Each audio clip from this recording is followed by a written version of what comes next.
Well, hey, you tubuleros. I just found this little package. It's been sitting out in my Dodge truck for I don't know how long because I haven't driven that truck. I've been driving other things. Been driving this rat rock quite a bit. Been trying to get it, put enough miles on it to change the oil. But I happened to drive that Dodge today and found this package sitting in the seat. I forgot all about it. This comes from Malk of Lincoln. And by the way, that was a pretty cute rendition of Little Red Riding Hood. Big Bad Wolf is what I started to say. I'm always converging words to make new ones, you know. So anyway, yeah, you're a regular Sam the Sham, Malk. So this comes all the way from England, and I haven't looked inside yet. I cut the package open a while ago, but let's see what we got here. It's still packaged up pretty well. Ken, I thought you might like one of these rings to put on a key ring or whatever you want to do. Just picked a couple out. One big, one small. Take care, mate Malk. Well, you take care too, mate Malk. My mate Malk. And thank you so much. What a nice gesture. He makes these things. He's made got a little copper chain here, because I got the copper theme going on with the rat rod here. Let me see if I can get into this. It's pretty well packaged. It's very well packaged. I may have to do this at another time because I don't think I can get this tape open right now. This is some pretty good tape. Don't think it'll tear. No, I'm gonna have to cut this open. But I'll show them in the next video, I guess. Now let me open this up. What the heck? We got time, don't we? Yeah, I can't wait. Oh, look at this, man. This is beautiful. Look at that. I'll take it. That's the little one there. It's really cool, man. Bright and shiny.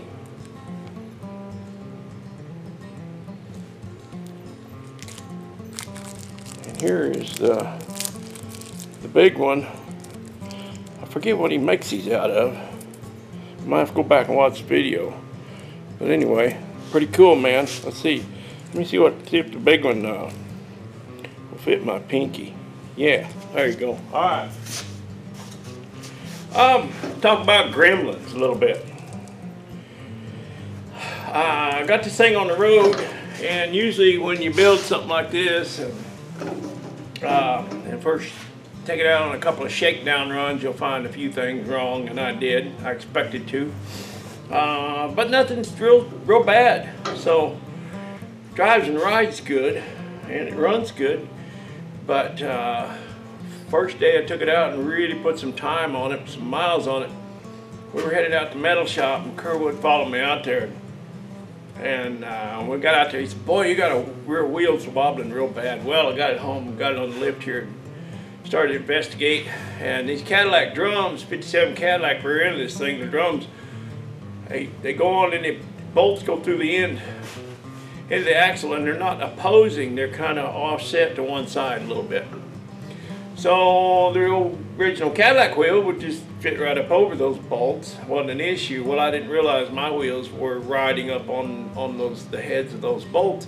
So my wheel was going down on one side and sitting up on the heads of those bolts on the other side, giving me a wobble. So I just went down to Shucks O'Reilly's or somewhere down here in town and got some little, yeah, it was O'Reilly's, got some little 1/4-inch spacers, wheel spacers, and put in there, and I took care of that. What else? Well, we got into swapping this cam. My good neighbor Darren come and helped me do this cam. Changing those valve springs is a two-man job when you don't take the heads off. There's no way I could have done it myself. You got this, compressing tool you got to pull down it, and I'd pull that down. He'd take the little keepers out, and then we'd swap the spring. And of course, on one of these old motors, you don't know what you're going to get into. And those heads had been machined, and there were some shims under the valve springs. I I thought I had some video of that on my cell phone. I thought I showed that and talked about that a little bit, but I couldn't find the footage. So I guess I deleted it unbeknownst. Anyway, we started putting shims back under there to get within tolerances. There's a certain length on that valve spring. I can't remember exactly what it is right now. Is it 1.9 inches anyway? We checked every single one of them, and you're good within 20 thousandths, and we got everything down to about 10,000, within 10 thousandths. So that's pretty good. It seems to be running good. I probably, hopefully won't break any valve springs, because we got the ones that go with that cam. Let's see. But that wasn't really a gremlin. That was just something we ran into in that old engine. And a big one was this thing had air bubble in it. Fought it for a couple of days. You know, after we put the engine back together and got it running, boy, that old temperature just bam, we're right up to 230, and I kind of thought I knew what it was. And seems like I'm always plagued with overheating problems. But anyway. Kerwood was up here, and I said, you know, we pulled the front, I had the nose off this thing and pulled that front cap, took that off on the filler neck and that radiator, front radiator hose. And he was watching it to see if the pump was working. And of course there's a new pump, but that don't mean anything. And boy, it shot water out right away, so we knew the water pump was working. And so I went ahead and topped it off up there instead of back here at the radiator, and that got the air out. What it had a bubble in there, and I was filling it at the radiator, and it'd shoot a geyser up about 2 feet and dump a gallon of water out, and it would subside, and I'd fill it up, and it'd do it again, and that went on for a while, and I just couldn't get it burped. So when I filled it from the front end, well, that got rid of the air bubble, and took care of the problem. No more overheating. It runs good, it's doing well, but it just could not push that air bubble down that 9 feet of pipe and out the radiator. It just couldn't do it. So now I know to fill it, top it off at the front. So other than that, not too many gremlins. Had a little issue here Sunday, I believe it was. My son and my grandson came up. Noah was here, and he started this thing up. He learned the starting procedure, and he got to fire this thing up with the zoomies open, and it's sitting there cackling and popping and banging, and he kind of liked that. So went to pick it up to drive it in here, and the bags wasn't there up all the way. Well, I got checking my, I kind of went at it from the wrong direction, as I often do. I was trying to make it worse than it really was. It was a real simple fix, but I just overlooked it. So I got over there and pulled my little fuse panel down. I got my relays and everything, and I'm going, man, never known of a relay going bad. Guess they could, but I don't work with them that much, so I don't know much about them. Anyway, now everything seemed to be good.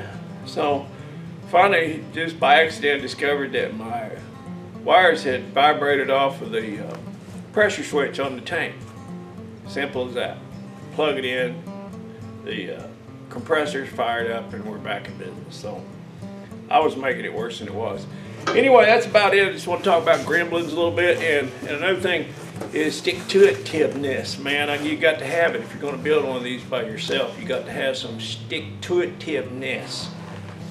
I've been working on this thing. Next month will be 3 years. Of course, I kind of lost last winter. I wasn't feeling real well. Didn't mess with it much. I didn't know I was sick. I was just sluggish, and I messed around with that old Dodge, that 65 Dodge, quite a bit. But I didn't work on this a whole lot. So I lost, I don't know, 3 months probably. But yeah, 3 years, but it ain't done yet either. I still got a tonneau cover. I still got louvers in the trunk lid. I still got my horn to put on, and just all kinds of stuff. So I was messing around cleaning the shop the other day and found this behind my air compressor over there, and I forgot about it. This is my Freiberger Finnegan list on my cardboard. And a lot of these things are done. Some are not done, but a lot of them are done. So I thought this was kind of cool. I'll probably cut this out and put it on the wall somewhere. I could check a lot of these off now, most of them, most all of them. So anyway, so I'd show you that. I guess this will become kind of a keepsake. So y'all have a good one. See you next time. Thank you, Malk, and appreciate you.